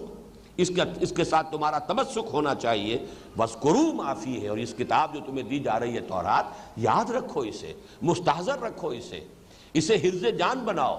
اسی کے مطابق تمہیں عمل کرنا ہے. لعلکم تتقون، تاکہ تم بچ سکو یا تم تقوی کی روش اختیار کر سکو. یہ بات بھی نوٹ کیجئے قرآن مجید میں، جیسا کہ بارہا میں نے کہا ہے، اہم مضامین کم سے کم 2 جگہ ضرور آئیں گے. اب دیکھیے اس کی مثال نوٹ کر لیجئے. یہی مضمون سورہ اعراف کی آیت نمبر 171 میں آیا ہے. وہاں ہے وَإِذْ نَتَقْنَا الْجَبَلَ فَوْقَهُمْ، جبکہ ہم نے اٹھا لیا پہاڑ کو ان کے اوپر، كَأَنَّهُ ذُلَّةٌ، جیسے کہ سائبان ہو. اب دیکھیے یہاں جیسے وہ آیت ہے کَانَ كُلُّ فِرْقٍ كَالطَّوْدِ الْعَظِيمِ، دونوں حصے سمندر کے ایسے ہو گئے جیسے کہ چٹانیں ہیں بڑی بڑی، چٹانوں کی طرح وہ سمندر جو ہے وہ پانی منجمد کر دیا. اللہ تعالیٰ نے اس کو قدرت حاصل ہے. اصولی بات تو یہ ہے کہ یہ قوانین فطرت اللہ کے بنائے ہوئے ہیں. ان کو بنا کر اللہ تعالیٰ جو ہے معطل نہیں ہو گیا، اس کی قدرت جو ہے سلب نہیں ہو گئی. وہ یہ نہیں ہے کہ ہمیشہ کے لیے پابند ہو گیا اپنے قانون کا. وہ جب چاہے قانون توڑ کر اپنے خصوصی اختیار سے جو چاہے ظاہر کر دے، جو چاہے جو اس کا جو ہے ظہور فرما دے. اس اصول کو جان لیجئے تو پھر یہ کہ کہیں الجھن نہیں ہوگی. وہاں بھی اسی لیے اس تعویل کا راستہ روک دیا. کان کل فرق کالطود العظیم، دونوں حصے ایسے ہو گئے جیسے کہ بڑی چٹانیں ہوں. اب یہاں بھی دیکھیے وَإِذْ نَتَقْنَا الْجَبَلَ فَوْقَهُمْ كَأَنَّهُ ذُلَّةٌ، جبکہ اٹھا لیا ہم نے ان کے اوپر پہاڑ کو بالکل ایسے جیسے سائبان ہوتا ہے. اب اس کے لیے تعبیر کرنا کہ زلزلہ تھا اور زلزلے میں تو محسوس ہی ایسے ہوتا ہے کہ جیسے کوئی شے تمہارے اوپر گر پڑے گی، ابھی دیوار آ پڑے گی، چھت گر جائے گی. تو یہ ساری تعویلات در حقیقت اس ایک اصول کو پہلے سمجھ لیں کہ یہ نسل انسانی کے عہد طفولیت کا تذکرہ ہو رہا ہے. اس وقت قدم قدم پر خرق عادت ہوتا تھا، قدم قدم پر اللہ تعالیٰ اپنے قوانین طبیعی کو توڑ کر اپنی قدرت کا اظہار فرماتا تھا. تو اگر اس اصول کو ایک دفعہ انسان تسلیم کر لے گا تو پھر بار بار جو ہے اسے خامخواہ تردد کی ضرورت پیش نہیں آئے گی. اب یہاں تتقون کا جو ہے یہ آیت پوری سن لیجئے، سورہ اعراف کی آیت نمبر 171. وَإِذْ نَتَقْنَا الْجَبَلَ فَوْقَهُمْ كَأَنَّهُ ذُلَّةٌ وَظَنُّوا أَنَّهُ واقع بِهِمْ، اور انہیں یقین ہو گیا کہ گرا چاہتا ہے ان کے اوپر. خُذُوا مَا آتَيْنَاكُمْ بِقُوَّةٍ، بالکل وہی الفاظ جو یہاں آئے ہیں وہی الفاظ وہاں ہیں. خُذُوا مَا آتَيْنَاكُمْ بِقُوَّةٍ، تھامو مضبوطی کے ساتھ جو ہم نے تمہیں دیا ہے، یہ کتاب دی ہے، شریعت دی ہے، اسے مضبوطی کے ساتھ تھامو. وَاذْكُرُوا مَا فِيهِ لَعَلَّكُمْ تَتَّقُونَ، اور اب اس کو یاد رکھو، حرز جان بناؤ، مستحضر رکھو جو اس میں ہے تاکہ تم بچ سکو. تتقون کا اصل میں لفظی مفہوم تو یہی ہے. وقا یقی کے معنی ہے بچنا، وقنا عذاب النار، قنا اصل میں ہے یہ، تو اس سے ہے بچا لے اللہ ہمیں آگ کے عذاب سے. تتقون کا ترجمہ تاکہ تم بچ سکو. لیکن بچ سکو سے مراد کیا ہے؟ ایک بچنا یہ ہے کہ اس دنیا میں انسان اللہ تعالیٰ کے احکام کی خلاف ورزی سے بچے. یہ تقویٰ ہے جسے ہم کہتے ہیں. تقویٰ کی روش کیا ہے؟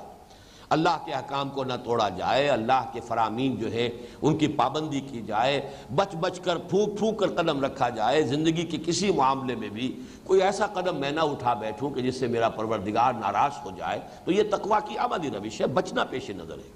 اور تقویٰ سے مراد یہ بھی ہے تاکہ تم اللہ کے عذاب سے بچ سکو، اللہ کی گرفت سے بچ سکو. اگر یہ روش اختیار کرو گے تو دنیا میں بھی اللہ کے عذاب سے بچو گے اور آخرت میں بھی اخروی عذاب سے بچ جاؤ گے.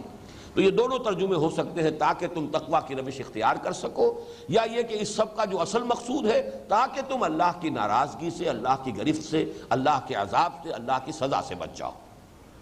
ثم تولیتم من بعد ذلک، پھر تم نے روگردانی کی، پیٹھ موڑ لی، اس کے بعد تم نے قول و قرار کیا، ہمارے ساتھ معاہدہ کیا۔ اب یہاں بھی ایک اشکال پیدا ہوتا ہے کہ وہ لوگ جنہوں نے قول و قرار کیا تھا وہ تو مر کھپ چکے، اس وقت تو ان کی جو نسلیں تھیں جو کہ نزول قرآن کے وقت موجود تھی ان سے گفتگو ہو رہی ہے۔ تو یہ بات جو قرآن کہہ رہا ثم تولیتم، مخاطب اس وقت تو وہ یہودی ہے، وہ بنی اسرائیل ہے کہ جو حضور کے زمانے میں موجود ہیں۔ قول و قرار جنہوں نے کیا تھا وہ تھے جو حضرت موسیٰ کے زمانے میں تھے۔ تو زمانی فصل جو ہے 2000 برس کا ہے۔ تو یہ تھوڑا سا شبہ جو واقع ہوتا ہے اس کو یوں سمجھ لیجئے کہ جب کوئی قوم اپنے ان بزرگوں کے تمام معاملات کو اون کرتی ہو تو گویا کہ وہ خود بھی مخاطب ہوگی ان تمام چیزوں کی۔ انہوں نے ڈسون نہیں کیا، ان کے معاملات کو تسلیم کیا، پھر یہ کہ طرز عمل جو انہوں نے اختیار کیا خلاف ورزی کا اسی کو وہ خود اختیار کیے ہوئے ہیں۔ تو اس اعتبار سے یہ خطاب جو ہے اور ان کے اوپر اس فرد جرم کا عائد کیا جانا بالکل درست ہے، اس لیے کہ وہ اسی قوم کے ساتھ اپنے آپ کو منسوب کر رہے ہیں، اسی کے مطابق جو ہے وہ ان کا دعویٰ ہے۔ پھر یہ کہ ان کا اپنا طرز عمل بھی آج وہی ہے کہ جو ان کے ان آباء و اجداد نے کیا تھا کہ اللہ سے عہد کر کے توڑ دیا۔ اس حوالے سے وہ اشتباہ جو ہے وہ کوئی زیادہ وزنی نہیں ہے۔ ثم تولیتم من بعد ذلک فلولا فضل اللہ علیکم ورحمتہ، تو اگر اللہ تعالیٰ کا فضل اور اس کی رحمت شامل حال نہ ہوتی لکنتم من الخاسرین، تو تم کبھی کے ہو چکے ہوتے خسارہ پانے والوں میں۔ یہ اللہ تعالیٰ کا فضل، اس کی رحمت جو ہے یہ بار بار قرآن مجید میں آتا ہے۔ وَلَوْلَا أَجَلٌ مُّسَمًّى، اللہ تعالیٰ نے ہر قوم کے لیے بھی ایک اجل مسمى رکھی ہوئی ہے، ہر امت کے لیے بھی ایک معین مہلت ہے، ہر فرد کے لیے بھی ایک معین مہلت ہے۔ اس مہلت سے پہلے اللہ گرفت نہیں کرتا، انہیں چھوٹ دیتا ہے، ڈھیل دیتا ہے۔ ہو سکتا ہے کہ اپنی روش کو درست کر لے، ہو سکتا ہے توبہ کر لے، ہو سکتا ہے لوٹ آئیں۔ اللہ رسی دراز کرتا ہے، بسا اوقات یہ بھی ہوتا ہے کہ اللہ تعالیٰ کی توفیق سے کوئی قوم یا فرد توبہ کر لے، ایسا بھی ہوتا ہے رسی دراز ہونے کی وجہ سے سرکشی میں اور بڑھتے چلے جاتے اور جو بھی ان کے اندر خبث تھا، جو بھی خرابی تھی وہ پوری کی پوری ظاہر ہو جاتی ہے۔ تو اللہ تعالیٰ کی چونکہ سنت معین ہے، اللہ کی طرف سے افراد کی بھی مہلت معین ہے، وہ اجل ہے ہماری اس دنیا کے اندر، جو موت کا وقت آنا ہے اس وقت تک ہر ایک کے لیے کھلی چھوٹ ہے، جو راستہ چاہو اختیار کر لو۔ اسی طرح قوموں کے لیے، اسی طریقے سے امتوں کے لیے وہ اجل معین ہے، اجل مسمى ہے۔ تو یہ اگر اللہ تعالیٰ کی رحمت اور اللہ تعالیٰ کی طرف سے فضل نہ ہوتا تو تمہارے جو کرتوت تھے وہ تو ایسے تھے کہ بہت پہلے تمہاری ہلاکت کا فیصلہ ہو چکا ہوتا، اللہ تعالیٰ کی طرف سے عذاب جو ہے آخری تم پر نازل ہو گیا ہوتا۔ اس میں خاص طور پر ایک بات اور نوٹ کرنے کی ہے، اللہ تعالیٰ نے اس قوم کے ساتھ ایک خاص معاملہ کیا ہے جو سابقہ رسولوں کی قوموں کے ساتھ نہیں ہوا۔ حضرت نوح علیہ السلام کی قوم نے حضرت نوح علیہ السلام کی دعوت کو رد کیا، ان کے نگاہوں کے سامنے قوم ہلاک کر دی گئی، غرق کر دی گئی۔ حضرت ہود علیہ السلام کی قوم نے حضرت ہود کی دعوت کو قبول کرنے سے انکار کیا، ملیا بیٹ کر دی گئی، انہی کی زندگی کے اندر ملیا بیٹ کر دی گئی، انہیں مزید مہلت نہیں دی گئی۔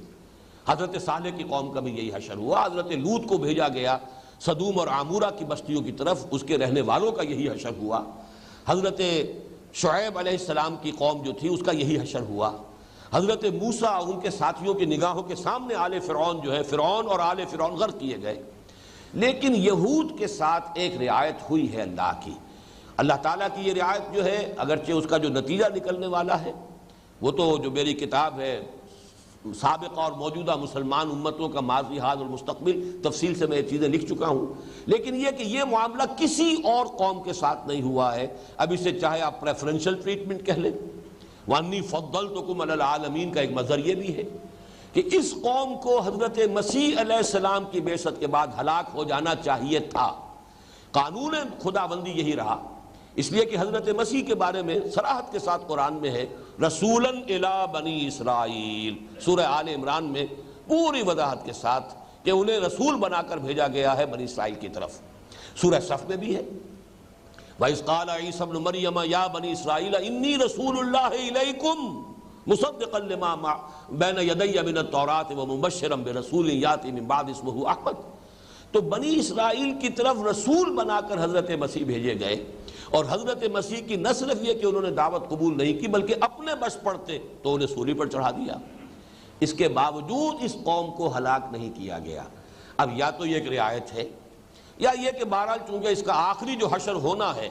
اور ایک جو حکمت میرے سامنے آئی ہے وہ میں اپنی اس کتاب میں لکھ چکا ہوں کہ ان کے ہاتھوں اس امت مسلمہ کا جو برتر اور افضل تر حصہ ہے اس کو بدترین سزا دینی مقصود ہے اللہ تعالیٰ کی حکمت میں۔ عربوں کو جو توہین اور تذلیل آج ہو رہی ہے ہماری نگاہوں کے سامنے، کہ جس ریاست کو تسلیم کرنے کے لیے تیار نہیں تھے، نصف صدی ہونے کو آ رہی ہے، اس کے ساتھ بیٹھنے کو تیار نہیں تھے، اس سے گفتگو کرنے کو تیار نہیں تھے، اس کے ہاتھوں 3 مرتبہ پٹائی ہو چکی ہے، اور اب ایک ایک کر کے ہر ملک جو ہے اس کے ساتھ ایک سے دوسرا آگے بڑھ کر، ابھی شاہ حسین صاحب نے جو کچھ کیا وہ تو سب سے آگے نکل گئے، خاموشی اندر ہی اندر وہ ساری دوستی کی پینگیں بڑھا کر، اور وہ تو سرحد ہی گویا کہ کل عدم کر دی انہوں نے، شرق اردن کے درمیان اسرائیل کے درمیان اب کوئی سرحد نہیں، اوپن آمد و رفت۔ یہ حال ہو رہا ہے اس قوم کے ہاتھوں توحید اور تذلیل کا جو مغضوب علیہم ہے، ضربت علیہم الذلۃ والمسکنۃ وباؤوا بغضب من اللہ۔ اسی کو میں کہتا رہا ہوں کہ یہ جو انگریزی محاورہ ہے to add insult to injury, جس کی مثال بھی میں نے دی ہے کہ یو پی کے علاقوں میں، دیہاتی علاقوں میں ایک دستور تھا کہ جب کسی کو کوئی سزا دیتے تھے، مثلا راجپوت ہے، اب راجپوت کو کہ کوئی بڑا غلط حرکت اس سے سرزد ہو گئی، جوتیاں لگانی ہیں اس کو، تو چمار کے ہاتھوں سے جوتیاں لگواتے تھے تاکہ ایک تو جوتی لگنے کی جو تکلیف ہے وہ ہو، اور ایک یہ کہ چمار کے ہاتھوں جوتی لگ رہی ہے، یہ ہے to add insult to injury والی بات۔ یہ معاملہ اس امت کے افضل حصے کے ساتھ، یعنی عرب افضل ہے، اس میں کوئی شک نہیں، اللہ تعالیٰ نے انہیں فضیلت دی ہے، وہ امیین ہیں، حضور ان میں سے تھے صلی اللہ علیہ وسلم، یہ رتبہ بلند ملا جس کو مل گیا، ہر مدعی کے واسطے دار و رسل کہا، حضور انہی میں سے تھے، پھر ان کی زبان میں یہ کتاب موجود ہے، ہمیں تو چٹائی توڑ تعلیم حاصل کرنی پڑتی ہے اس کتاب کو سمجھنے کے لیے، ان کی مادری زبان میں یہ کتاب موجود ہے، پھر جو ان کے کرتوت ہیں، جو ان کا طرز عمل ہے، ان کا رخ جو ہے جدھر ہے، جس طرح اللہ کی کتاب کو انہوں نے اپنی پیٹھوں کے پیچھے پھینکا ہے، نبذ فریق من الذین اوتوا الکتاب کتاب اللہ وراء ظہورہم، تو اس کی سزا جو ہے آج شاید اسی لیے ان کو باقی رکھا گیا کہ اس امت مسلمہ، امت محمد صلی اللہ علیہ وسلم کے افضل حصے کی پٹائی، اور ان پر جو اللہ تعالیٰ کا عذاب آنا وہ ان کے ہاتھوں آئے گا۔ اس کے بعد ان کی آخری جو ہے وہ ایکسٹرمینیشن، اور وہ حضرت مسیحی کے ہاتھوں ہوگی، وہ قانون خداوندی پورا ہوگا، جیسے حضرت نوح کے نگاہوں کے سامنے ان کی پوری قوم غرق ہوئی، حضرت ہود کے عین اپنے سامنے ان کی پوری قوم جو ہے وہ ہلاک کی گئی، حضرت صالح کے سامنے ان کی قوم ہلاک کی گئی، حضرت لوط علیہ السلام کی موجودگی میں، بلکہ یہ کہ ذرا انہیں کہہ دیا گیا تھا کہ یہاں سے چلے جاؤ، ورنہ یہ ہے کہ ان کی زندگی ہی میں وہ پوری دونوں بستیاں ختم ہوئی، اور حضرت موسیٰ کے تو عین نگاہوں کے سامنے آل فرعون غرق کیے گئے۔ اسی طریقے سے حضرت عیسیٰ کے ہاتھوں ہی یہ قوم ہلاک ہونی ہے، حضرت عیسیٰ علیہ السلام کو دوبارہ آنا ہے، زندہ آسمان پر اٹھائے گئے ہیں، اور آخری دور کے یہ واقعات جو ہے اس کے لیے سٹیج بالکل تیار ہو رہا ہے۔ تمہید جس کو کہتے ہیں، تمہید کہتے ہیں اسے ہے بستر بچھانا، مہدت لہو تمہیدا، اس کے لیے میں نے پوری طرح راہ جو ہے ہموار کر دی ہے، ان حالات و واقعات کے لیے سٹیج تیار ہو رہا ہے، بلکہ ہو چکا ہے۔ بہرحال اس کو نوٹ کر لیجئے، ثم تولیتم من بعد ذلک فلولا فضل اللہ علیکم ورحمتہ لکنتم من الخاسرین۔ اب دوسرا واقعہ آ رہا ہے ان کی تاریخ کا، وَلَقَدْ عَلِمْتُمُ الَّذِينَ اعْتَدَوْا مِنْكُمْ فِي السَّبْتِ فَقُلْنَا لَهُمْ كُونُوا قِرَدَةً خَاسِئِينَ فَجَعَلْنَاهَا نَكَالًا لِمَا بَيْنَ يَدَيْهَا وَمَا خَلْفَهَا وَمَوْعِظَةً لِلْمُتَّقِينَ۔ اور تم خوب جانتے ہو، وَلَقَدْ عَلِمْتُمْ، یہ اندازہ تم خوب جانتے ہو، یہ واقعہ جو ہے ان کی تاریخ کا معلوم ہوتا ہے کہ بنی اسرائیل میں پوری طرح معروف تھا، مشہور تھا، لوگ جانتے تھے کہ یہ واقعہ ہمارے ایک حصے کے ساتھ، ایک قبیلہ ان کا جو ہے آباد تھا، اور حضرت داؤد علیہ السلام کے عہد کے اندر ہی یہ واقعہ پیش آیا ہے۔ حضرت داؤد کا زمانہ حضرت مسیح سے 1000 برس قبل کا زمانہ ہے۔ اس زمانے میں ان کی بنی اسرائیل کا کوئی ایک قبیلہ آباد تھا جو اب جو شہر ایلات ہے، ایلات یا ایلا یا عقبہ، اسی کا جو ہے صدر ناصر صاحب نے بلاکیڈ کیا تھا، تو 1967 کی جنگ ہوئی تھی۔ 1967 کی عرب اسرائیل جنگ جو ہے کیوں ہوئی، ٹریگر کیوں ہوئی، اس کا واقعہ یہی تھا کہ ایلات کا بلاکیڈ کیا صدر ناصر نے۔ یہ اصل میں اسرائیل کا واحد راستہ تھا کہ جو بحیرہ قلزم سے اس کے پاس جو ساز و سامان آتا تھا، یہ ایک ہی بندرگاہ اس کی تھی، باقی تو بندرگاہیں جو بھی ہیں وہ بحیرہ روم کے ساتھ ہیں، لیکن یہ کہ جنوب کے ٹپ پر جو اس کی تھی اسرائیل کی بالکل جنوبی سرحد کے ساتھ یہ ایلا یا ایلات کی بندرگاہ ہے، اور اس علاقے میں اس زمانے میں بنی اسرائیل کا ایک قبیلہ آباد تھا، اور چونکہ سمندر کے کنارے رہتے تھے تو ماہی گیری ان کا پیشہ تھا، مچھلیاں پکڑتے تھے، اسی سے ان کی جو ہے وہ گزر بسر ہوتی تھی۔ وہاں انہوں نے پھر سبت کا قانون جب ہے وہ ان کے ہاں تھا بڑا سخت۔ اصل میں تو یہ جان لیجئے کہ اللہ تعالیٰ نے ہفتے کا ایک دن جو مخصوص کیا تھا کہ باقی 6 دن تم اپنے جو بھی دھندے کرتے ہو کاروبار کرتے ہو، ایک دن ہفتے کا ہماری یاد کے لیے وقف کر لو، تو اللہ نے تو یہ دن مقرر کیا تھا جمعے کا، وہی کہ جو پھر آخر میں امت مسلمہ امت محمد صلی اللہ علیہ وسلم کو پھر وہ نعمت اللہ نے عطا فرما دی۔ لیکن یہودیوں نے شرارت کر کے جمعے کی بجائے اپنے لیے سبت کا دن، ہفتے کا دن اختیار کیا۔ عیسائی اس سے ایک دن اور آگے گئے، انہوں نے اتوار کا دن اختیار کیا۔ بہرحال یہ دن جو ہے ابراہیمی مذاہب میں ان دنوں کا مسئلہ جو ہے اس کی حکمت سمجھ لیجئے۔ حکمت یہ تھی کہ ایک دن ایسا ہو کہ جس میں انسان بالکل یکسو ہو کر، کوئی کاروبار دنیاوی نہ ہو، دنیا کے دھندوں اور بکھیڑوں سے بالکل یکسو ہو کر صرف اللہ کے ساتھ لو لگائیں، جو بھی کتاب اللہ نے دی ہے اس کو پڑھیں، اس کی تلاوت کریں، اس کو سمجھیں سمجھائیں، یا جو بھی نوافل ادا کریں۔ بہرحال وہ دن ان کا دنیاوی دھندوں سے بالکل علیحدہ ہو کر اللہ کی یاد کے لیے خالص ہو جائے۔ اس میں کوئی بھی کاروبار دنیاوی کرنا مطلقاً حرام تھا۔ ہمارے ہاں جمعے کے معاملے میں اللہ نے بہت تخفیف کر دی ہے۔ وہ حرمت کا حکم جو ہے اذان جمعہ سے لے کر اور نماز کے ادا ہونے تک ہے صرف۔ یا ایھا الذین آمنوا اذا نودی للصلاۃ من یوم الجمعۃ فاسعوا الی ذکر اللہ وذروا البیع، چھوڑ دو کاروبار۔ یہ ذروا البیع جو ہے امر کا صیغہ ہے، تو کاروبار دنیاوی مطلقاً حرام ہو جاتا ہے جمعے کے دن، ہمارے ہاں بھی جمعے کی اذان کے ساتھ۔ لیکن فَإِذَا قُضِيَتِ الصَّلَاةُ فَانتَشِرُوا فِي الْأَرْضِ وَابْتَغُوا مِن فَضْلِ اللَّهِ، جب نماز ادا ہو چکے تو اب تم زمین میں منتشر ہو کر اللہ کا فضل تلاش کر سکتے ہو۔ گویا کہ صرف اتنی سی مدت کے لیے وہ حکم اللہ نے آسان کر دیا ہے شریعت محمدی میں، جمعے کے دن صرف اتنے وقت کے لیے کاروبار دنیاوی حرام ہے۔ شریعت موسوی میں یہ پورا دن جو ہے سبت کا یہ حرام مطلق تھا۔ اب بھی جو لوگ پریکٹسنگ یہودی ہیں امریکہ میں، وہ ہفتے کے دن کوئی ٹیلی فون کال بھی ریسیو نہیں کرتے، اس قدر وہ اب بھی پابندی کر رہے ہیں۔ جو بھی پریکٹسنگ ہے، کم تعداد ہے یہودیوں میں کہ جو واقعتاً اپنی شریعت کے اوپر عمل پیرا ہیں، لیکن امریکہ میں خاص طور پر نیو یارک میں، جس کو کچھ لوگ جیو یارک کہتے ہیں اس لیے کہ بڑی کثیر تعداد میں یہودی وہاں آباد ہیں، بڑے بڑے علاقے ایسے ہیں جو ایکسکلوسیولی جو یہودی لوکیلٹیز ہیں،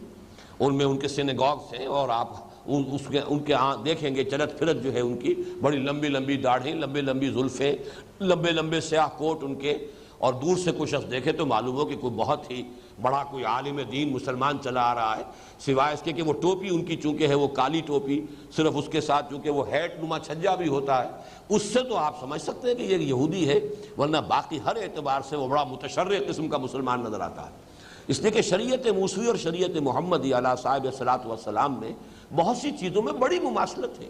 بنیادی تو حکم وہی تھے جو کہ شریعت موسوی میں دیے گئے تھے، اسی میں کچھ تبدیلیاں ہوئی ہیں کہ جو شریعت محمدی صلی اللہ علیہ وسلم کی شکل میں ہمارے سامنے۔ تو بہرحال ان کے ہاں جو یہ سبت کا حکم بہت سخت تھا، اس میں یہ کہ مچھلیوں کو پکڑنے کے لیے باہر ہے، ان پر پابندی تھی۔ اللہ تعالیٰ نے حیوانات میں بھی ایک حص رکھی ہوئی ہے، بلکہ آج تو ہمیں معلوم ہے کہ جمادات میں بھی حص ہے، پتھروں میں بھی حص ہے، احساس ہے، نباتات میں بھی ہے، تو حیوانات میں تو ظاہر بات ہے اس سے کہیں بڑھ کر ہے۔ مچھلیوں کو بھی اندازہ ہو گیا کہ ہفتے کا ایک دن ہمیں کوئی کچھ نہیں کہتا، باقی 6 دن ہماری شامت رہتی ہے، تو وہ 6 دن جو ہے وہ ڈیپ واٹرز کے اندر ساحل سے دور چلی گئی، اور ہفتے کا دن جب آیا اب ساحل کے قریب آ رہی ہیں، اٹکیلیاں کر رہی ہیں، چھلانگیں لگا رہی ہیں، جیسے کبھی کماڑی میں کھڑے ہو کر دیکھیں آپ کبھی تو کبھی کوئی جو ہے مچھلی جو ہے چھلانگ لگا کے اوپر آتی ہے، پھر وہ غڑپ سے پانی میں جاتی ہے۔ اب یہ اٹکیلیاں کر رہی ہیں، یہ غریب کھڑے دیکھ رہے ہیں، کیا کریں، پکڑ نہیں سکتے، ہاتھ بندھے ہوئے، شریعت نے ہاتھ باندھ دیا ہے۔ لیکن یہ کہ ہوتے ہوتے جب ایمان کمزور پڑا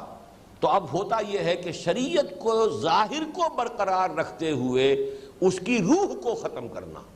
یہ ہے وہ مرض جو مسلمان امتوں کا مشترک مرض ہے، ہم میں بھی پیدا ہوا، اور اس کی ایک بڑی مثال ان کے ہاں جو ہے بہت نمایاں مثال اس شکل میں آئی۔ انہوں نے کرنا یہ شروع کر دیا کہ ہفتے کے روز بڑے بڑے گڑھے کھود کر سمندر کا پانی مچھلیوں سمیت وہ چلا آیا ہے، گڑھوں کے اندر جو ہے وہ لے آئے، اور پھر ان کا جو تعلق تھا سمندر کے ساتھ اس کو بلاک کر دیا۔ اب یہ پونڈ جو بن گئے، یہ جو تالاب بن گئے ساحل کے ساتھ ساتھ، ان میں مچھلیاں بھی ہیں، سمندر میں واپس جانے کا راستہ انہوں نے بلاک کر دیا. مچھلی پکڑی تو نہیں، پکڑی اتوار کے روز آ کر، لیکن ظاہر بات ہے کہ پورا ہفتے کا دن تو لگا دیا وہ گڑھے کھودنے میں. جو اصل مقصد تھا شریعت کا وہ تو یہ تھا کہ اللہ کو یاد کرو، تورات کا مطالعہ کرو، ذکر اذکار کرو، نمازیں پڑھو، نوافل ادا کرو، جو بھی شکل ہو. اصل تو یہ اس لیے تھا، لیکن یہ کہ وہ حکم جو ہے بظاہر تو برقرار ہے کہ ہم نے مچھلی پکڑی نہیں، روح جو ہے اس حکم کی وہ ختم، اس لیے کہ وہ اللہ تعالیٰ کی یاد کی بجائے وہ گڑھے کھودنے میں لگ گئی. یہ ہے ایک دوسرا معاملہ کہ جو جنرلائز فارم میں سامنے رکھیے. یہ ہیلوں بہانوں سے شریعت کا کوئی نظام جو ہے ظاہری طور پر برقرار رکھنا اور حقیقت کے اعتبار سے اس کو ملیا میٹ کر دینا. ہمارے ہاں یہاں تک کہا گیا ہے، اور یہ چیزیں ابو الفضل اور فیضی جیسے علماء کے بارے میں کہی گئی ہیں، کہ شریعت کا چونکہ قانون ہے کہ آپ کے پاس مال جو ہے اور آپ صاحب نصاب سال بھر رہے ہو، ہولان ہول اگر ہو جائے تب زکوٰۃ جو ہے وہ آپ کے ذمے ہے. 11 مہینے کے بعد اپنی ساری دولت بیوی کے نام منتقل کر دی، لہذا آپ کے پاس دولت 11 مہینے نہیں رہی. اب آپ تو فقیر ہو گئے، آپ کے پاس کچھ نہیں ہے، نصاب نہیں ہے، لہذا زکوٰۃ نہیں دینی. اب 11 مہینے جب بیوی کی اس کی جو ہے ملکیت میں ہوئے تو اس کو واپس منتقل کروا لیا، تاکہ سال کسی پر پورا ہو ہی نہ، زکوٰۃ دینی نہ پڑے. اب یہ جو ہے یہ شریعت کے ساتھ کھیل ہے، مذاق ہے، بازی بازی باریش بابا ہم بازی. یہ ایک مثال ہے جو کہی جاتی ہے، میں نے عرض کر دی، باقی اس کی اور بے شمار شکلیں ہیں کہ ظاہری اعتبار سے شریعت کا حکم برقرار، بالکل ایسے جیسے کہ کوئی چوکھٹ ہے، اندر سے تو کھا گئی اس کو دیمک، لیکن دیمک کو بھی اللہ نے اتنی عقل دے رکھی ہے کہ اوپر ایک ونیئر وہ چھوڑتی جاتی ہے کہ اگر کہیں اوپر سے نظر آ گیا گھر والوں کو کہ چوکھٹ کے اندر دیمک لگی ہوئی ہے تو ہماری شامت آ جائے گی. لہذا اوپر وہ ایک چپٹی سی رہتی ہے، اس کو وہ ختم نہیں ہونے دیتی، اندر ہی اندر جو ہے اس کو کھا جاتی ہے. تو شریعت کو اس کی اصل روح کو قطربود کر دینا، لیکن اس کے اوپر ایک ونیئر قائم رکھنا کہ شریعت کی پابندی ہو رہی ہے، یہ ہے شریعت کے ساتھ مذاق، جس کی سب سے نمایاں مثال یہ تھی. وَلَقَدْ عَلِمْتُمُ الَّذِينَ اعْتَدَوْا مِنْكُمْ فِي السَّبْتِ فَقُلْنَا لَهُمْ كُونُوا قِرَدَةً خَاسِئِينَ. یہ بھی نوٹ کر لیجئے، یہ واقعہ ابھی زیادہ تفصیل کے ساتھ سورہ اعراف میں آ چکا ہے. کیوں کہہ رہا ہوں؟ اگرچہ ترتیب مصحف میں تو سورہ اعراف بہت دور ہے ابھی،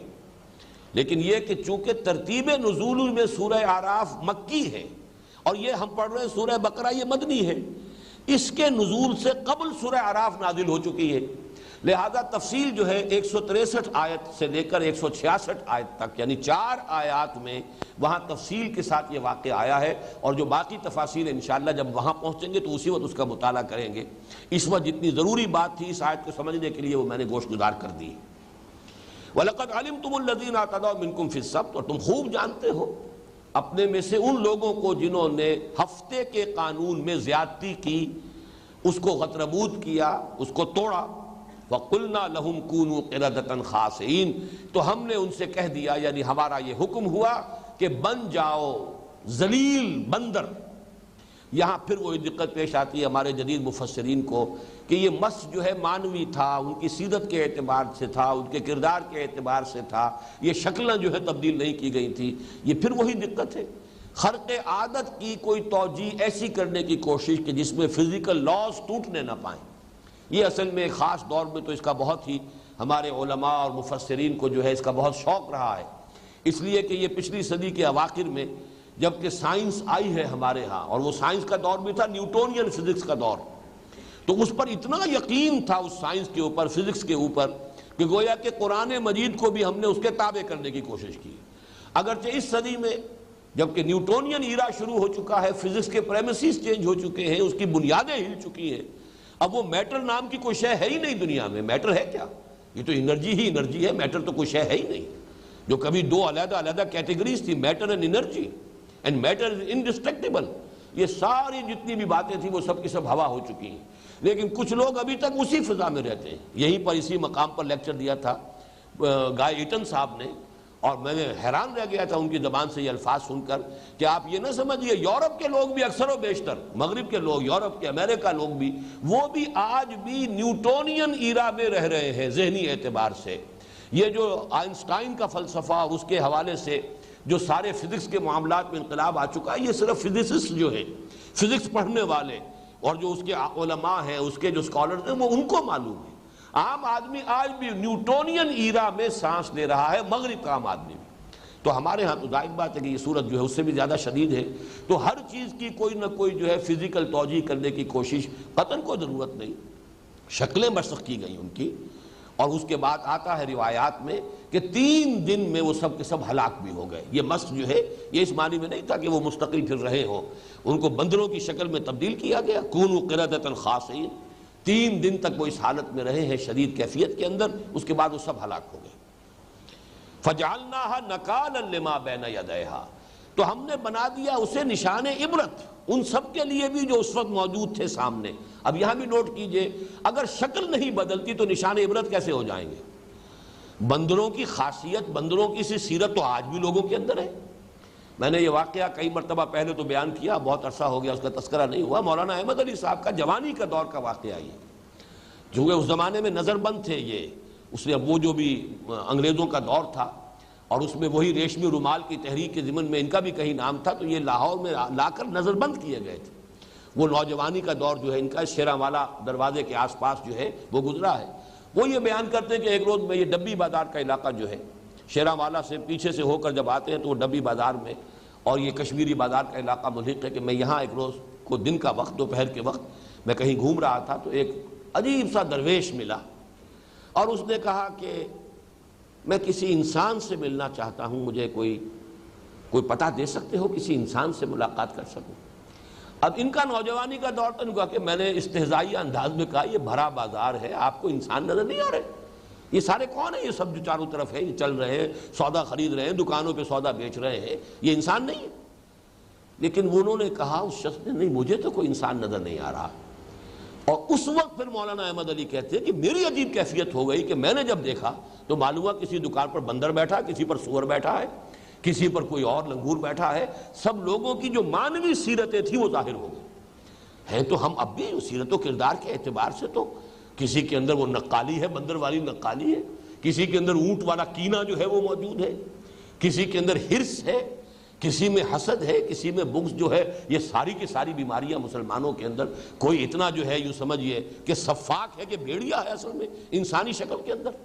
اس قدر بے رحم بھیڑیوں کی طرح۔ تو اس اعتبار سے مانوی مس تو آج بھی موجود ہے، ہر حال میں موجود ہے۔ کوئی بندر ہے، کوئی سور ہے، کسی کے اوپر جو ہے جنسی جذبہ اتنا سوار ہے کہ وہ سور بن چکا ہے اپنی سیرت و کردار کے اعتبار سے، لیکن ہے وہ انسانی شکل میں۔ تو اصل میں نکال کا لفظ آیا ہے، وہ ان کے لیے نشان عبرت بن گئے۔ نشان عبرت تو بغیر شکل کی اور صورتوں کے مس کے بغیر نشان عبرت کا لفظ جو ہے وہ اس کے ساتھ جو ہے پوری طریقے سے مطابقت نہیں رکھتا۔ فَجَعَلْنَاهَا نَكَالًا لِمَا بَيْنَ يَدَيْهَا وَمَا خَلْفَهَا، اور پھر یہ واقعہ چونکہ ان کے ہاں بہت عرصے تک جو ہے اس کی یاد باقی رہی، تو ان کے بعد والوں کے لیے بھی، پیچھے آنے والوں کے لیے بھی وہ ایک نشان عبرت بنا رہا۔ وَمَوْعِظَةً لِّلْمُتَّقِينَ، اور پھر یہ کہ وہ اہل تقوی جن کے دلوں میں اللہ کا خوف ہے ان کے لیے نصیحت کا ذریعہ بنا، مجرموں کے لیے نشان عبرت اور اہل تقوی کے لیے موعظت اور نصیحت کو اخذ کرنے کا معاملہ۔ جیسے کہ حضور نے فرمایا السعید من وعظ بغیرہ، اصل میں سعادت مند وہ ہے جو دوسرے کو دیکھ کر اس سے نصیحت اخذ کر لے، اس سے اپنے لیے جو ہے وہ عبرت پکڑے اور اپنی روش کو درست کر لے۔ اب اس کے بعد جو واقعہ آ رہا ہے، اور بلکہ یہ واقعہ ایک ہے لیکن یہاں 2 واقعات کی شکل میں اس کو بیان کیا جا رہا ہے، یہ ذرا طویل ہے، اس میں ذرا ہم ترجمہ پہلے کر لیتے ہیں، پھر اس کے بارے میں مفصل گفتگو کریں گے۔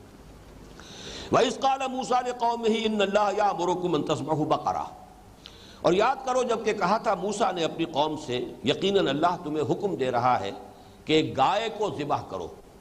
یہ بقرہ جو ہے عربی زبان میں اگرچہ گائے کے لیے آتا ہے، اور اس کا نر جو ہے مذکر وہ سور کا لفظ موجود ہے بیل کے لیے،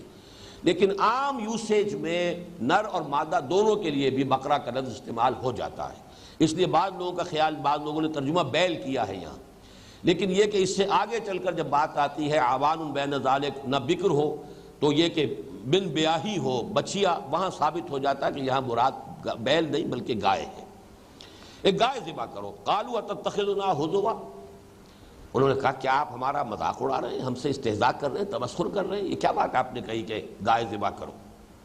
قال اعوذ باللہ ان اکون من الجاہلین، حضرت موسیٰ نے فرمایا میں اللہ کی پناہ میں آتا ہوں اس سے کہ میں جاہلوں میں سے بنوں۔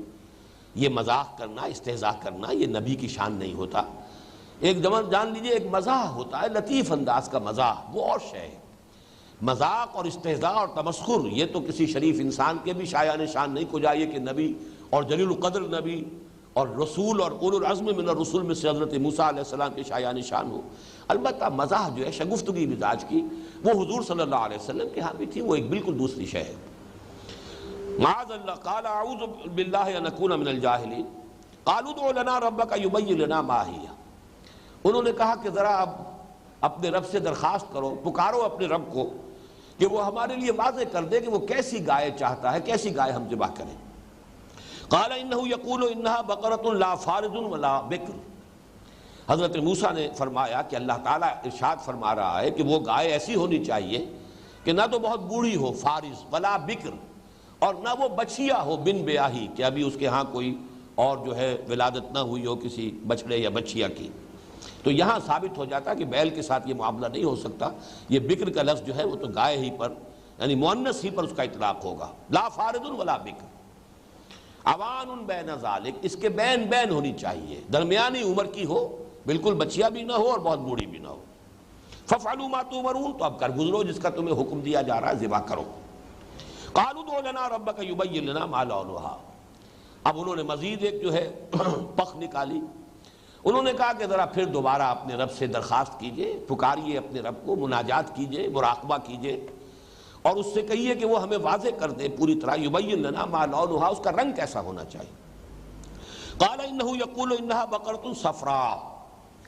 حضرت موسیٰ نے فرمایا کہ اللہ تعالیٰ ارشاد فرما رہا ہے کہ وہ ہونی چاہیے زرد رنگ کی گائے، فاقع لونھا تسر صفراء فاقع لونھا تسر الناظرین، شوخ رنگ ہونا چاہیے اس کا، زرد رنگ شوخ، جو نگاہوں کو بڑا بھلا لگے، تسر الناظرین دیکھنے والوں کو بہت اچھا لگے، مسرت بخش ہو ان کے لیے۔ قالوا ادع لنا ربک یبین لنا ما ہی،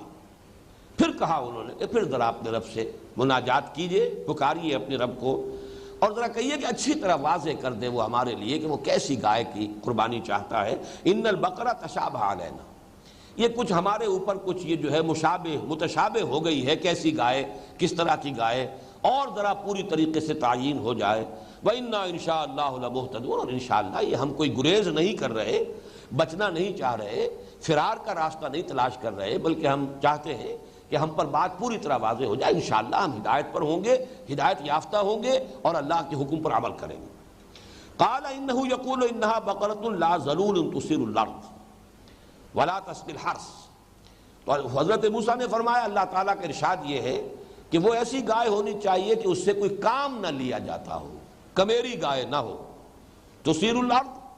نہ تو وہ ہل میں جوتی جاتی ہو، ہمارے ہاں یہ کام صرف بیلوں سے لیا جاتا ہے، اسی لیے شاید بعض حضرات کو خیال ہوا کہ شروع میں ترجمہ انہوں نے بیل کیا ہے، لیکن یہ کہ دوسری جگہوں پر گائیں جو ہیں وہ بھی اس میں استعمال ہوتی ہیں۔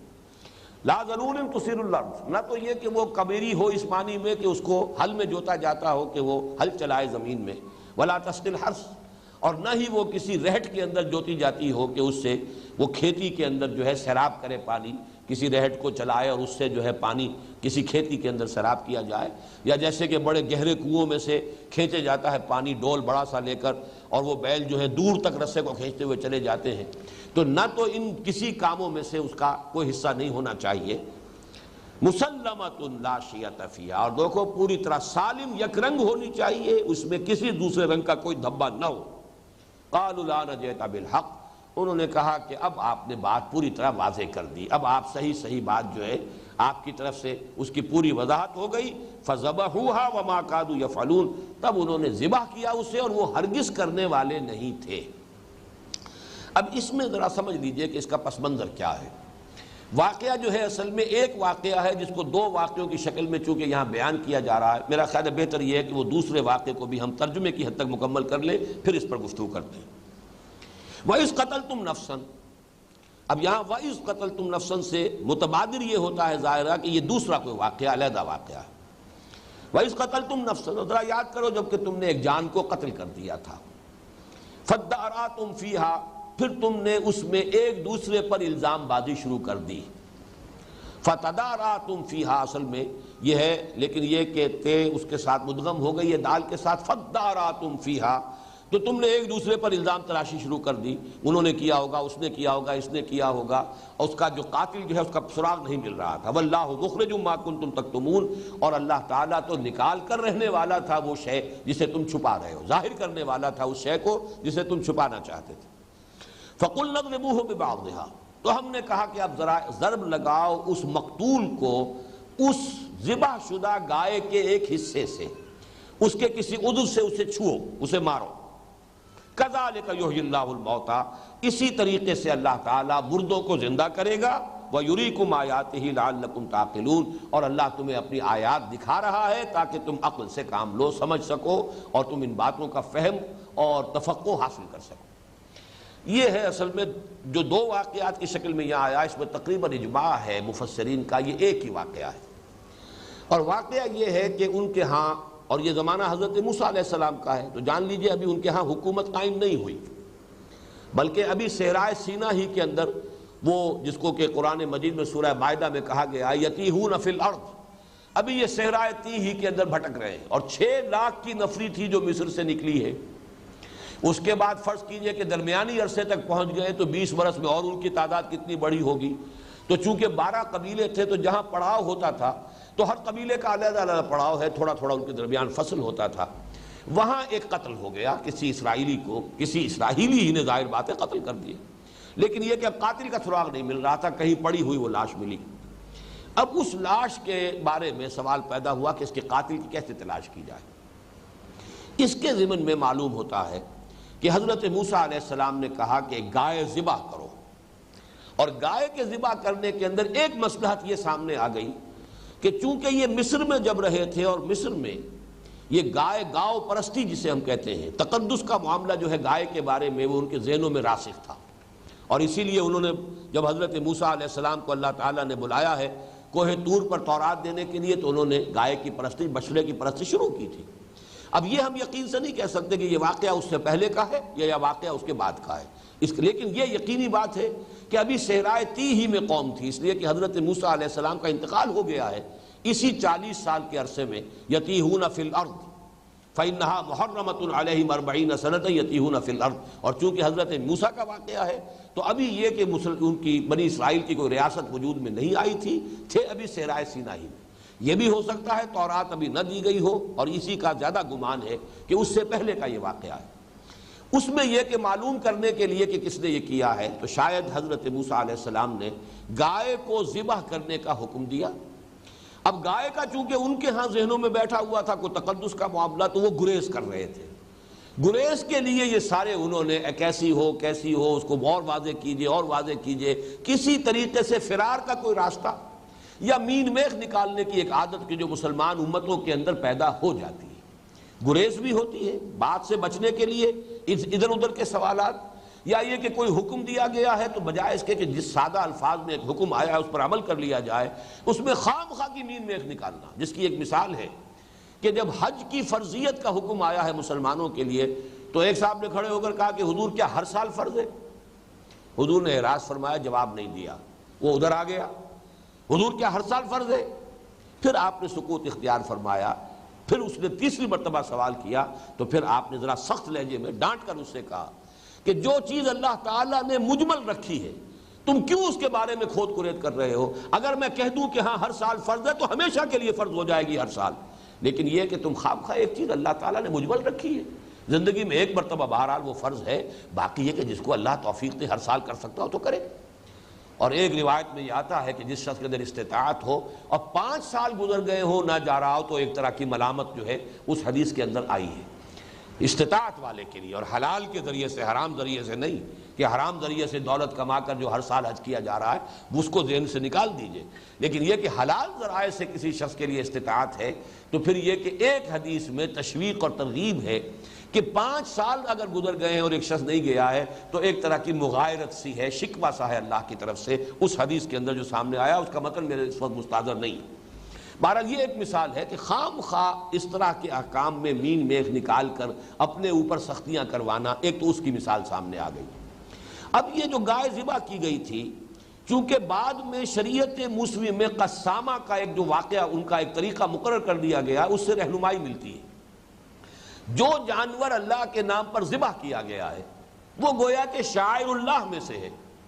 یہ وہ بات ہے، میں چونکہ اس مسئلے میں کافی غور کرتا رہا ہوں پچھلے 2 ہفتوں سے کہ اس کی اصل حکمت کیا ہے، اور میرا ذہن منتقل ہوا ہے سورہ حج کی اس آیت کی روشنی سے،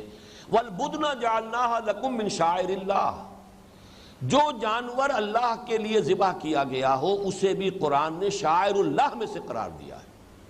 وہ اونٹ جو اللہ تعالیٰ کی راہ میں ذبح کیے گئے ہیں اور جو کہ یعنی قربان کیے جاتے ہیں خانہ کعبہ کے پاس لے جا کر، وہ بھی اللہ کے شاعر میں سے، وَالْبُدْنَ جَعَلْنَاهَا لَكُم مِّن شَعَائِرِ اللَّهِ۔ اب ان کے پاس کوئی شاعر اللہ میں سے شے موجود نہیں ہے اب تک۔ خانہ کعبہ ابھی ان کا کوئی تعارف ہی نہیں، ہیکل سلیمانی ابھی وجود ہی میں نہیں آیا، وہ تو ابھی سمجھیے کہ اور 500 برس کے بعد حضرت سلیمان کے ہاتھوں جو اس کی تعمیر ہوگی۔ تو یہ گویا کہ قربانی اللہ کے نام پر گائے کی کرا کر اور اس پر قسم دلانا کہ اب آؤ اور قسم کھاؤ، جو مختلف قبیلے کے لوگ آئیں اور قسم کھائیں کہ ہم نے قتل نہیں کیا، تو یہ گویا کہ قسامہ کا ایک اصول جو ہے جو بعد میں ان کی شریعت میں آیا بھی ہے، اور یہ مستقل قاعدہ ہو گیا تھا قتل کے مقدمات میں کہ اگر کسی مقتول کے قاتل کا پتہ نہ چل رہا ہو تو پھر ایک گائے ذبح کی جائے، اور جہاں اس گائے کو ذبح کیا گیا وہاں آ کر مختلف لوگ جو ہے وہ اپنے ہاتھ دھوئیں اس گائے کے اوپر اور یہ کہیں کہ ہم بری ہیں، ہمارے ہاتھ صاف ہیں، ہم نے اسے قتل نہیں کیا ہے۔ تو چونکہ یہ شاعر اللہ میں سے ہے،